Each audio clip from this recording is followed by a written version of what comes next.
Wow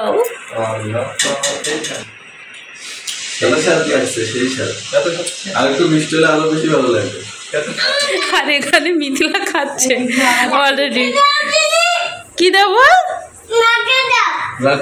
নাকি দিছি? এখানে পিঠাওয়ালারা পিঠা বানাচ্ছে। পিঠাওয়ালা ভাই, ও পিঠাওয়ালা ভাই একটি পিঠা দাও, সময় যে বেশি নাই। শীতের শুরুতে পিঠা না খেলে কি হবে? শীতের শুরুতেই শাশুড়িমা আমাদের বাসায় 2 ধরনের পোয়া পিঠা তৈরি করে খাওয়ালো। ওখানে দুধটা গরম করে নিচ্ছিলাম। পোয়া পিঠা এখানে রেডি করছিল তৈরি করার জন্য। এখানে আটা চাউলের গুঁড়া নিয়েছে, নিয়ে দুধটা দিয়ে দিচ্ছে আর লবণ দিয়েছে পরিমাণ মতো। লবণটা দিয়ে খুব সুন্দর করে মিশিয়ে নিয়েছে। এবার দুধটা দিয়েও আবারও খুব সুন্দর করে মেশাতে থাকবে।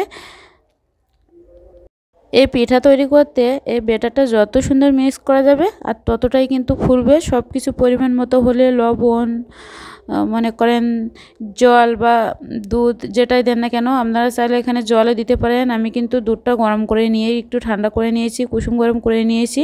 নেওয়ার পরেই কিন্তু এখানে ইউজ করছে। এবার তালের গুঁড়ি দিয়েছে, দিয়ে আবারও খুব সুন্দর করে মিক্স করে নিয়েছে। পরিমাণ মতো তালের গুঁড়ি দেওয়া হয়েছে, এখানে খুব সুন্দর করে মিক্স করে নিয়েছে। আর এখানে আমি একটা কড়াই তেল বসিয়ে দিয়েছিলাম। তেলটা কিন্তু আমি হাই হিটে খুব সুন্দর করে গরম করে নিয়েছিলাম। যত সুন্দর গরম করা যাবে পিঠাগুলো কিন্তু খুব সুন্দরভাবে ফুলবে। প্রথম পিঠাটাই দেখুন কত সুন্দর ফুলছে। প্রথম পিঠা দেওয়ার সাথে সাথে বলার মতো ফুলে উঠছে। আর সাথে থাকুন আর দেখতে থাকুন পিঠাগুলো কেমন সুন্দর ফুলছে। এভাবে আপনারা অবশ্যই শীতের শুরুতেই পিঠা তৈরি করে খাবেন। বিশেষ করে তালের গুড়ের পোয়া পিঠা খেতে অনেক বেশি টেস্টি হয়। আর খেজুরের গুঁড়োও কিন্তু অনেক বেশি টেস্টি হয়। মনে হচ্ছে যে পিঠাটা ফুলে আবারও ছিঁড়ে যাচ্ছে, মনে হচ্ছে এমনটাই। খুব সুন্দর ফুলছিল আর কানায় কুচি হয়েছিল। দেখুন কত সুন্দর পিঠাগুলো কিন্তু খুব সুন্দর কুচি হচ্ছে কানায়, আর তেমন কিন্তু ফুলছে। সবগুলো পিঠা কিন্তু আমরা এভাবে তৈরি করে নিয়েছি। দেখুন তো কত সুন্দর দেখতে হয়েছে, দেখলেই কিন্তু লোভ লেগে যাবে।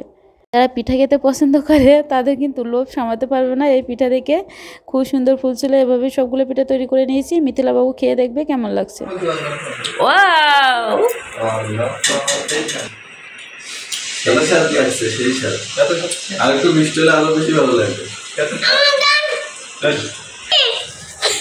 আর এখানে মিথিলা খাচ্ছে অলরেডি। কি দেবো নাকি দিছি? এখানে পিঠাওয়ালারা পিঠা বানাচ্ছে। পিঠাওয়ালা ভাই, ও পিঠাওয়ালা ভাই একটি পিঠা দাও, সময় যে বেশি নাই।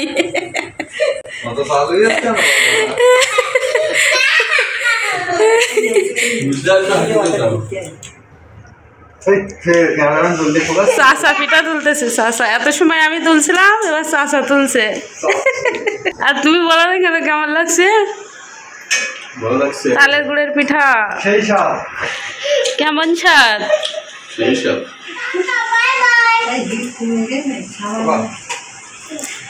শীতের শুরুতে পিঠা না খেলে কি হবে?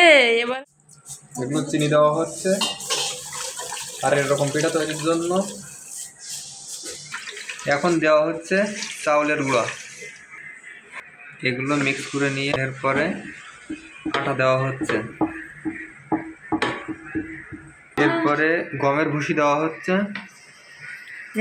দেখেন গমের আটা। এবার ওগুলোকে মিক্স করে নিয়ে তো ভালো হবে।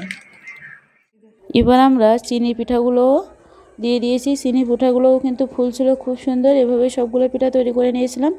রেসিপিগুলো ভালো লাগলে চ্যানেলটিকে সাবস্ক্রাইব করে রাখবেন। আর যারা ফেসবুক পেজ থেকে দেখছেন অবশ্যই পেজটিতে ফলো দিয়ে রাখবেন, যাতে নতুন নতুন ভিডিওগুলো আমাদের কাছে পৌঁছে যায়। চিনি পিঠাগুলো এভাবে তৈরি করছিলাম।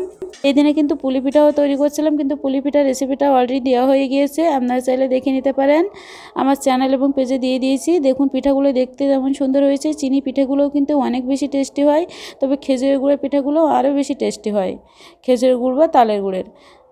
শীতের শুরুতে অনেক মজা করে পিঠা খেলাম। আজকের ভিডিওটি এ পর্যন্তই। সবাই ভালো থাকবেন, সুস্থ থাকবেন। নমস্কার, টাটা, বাই বাই।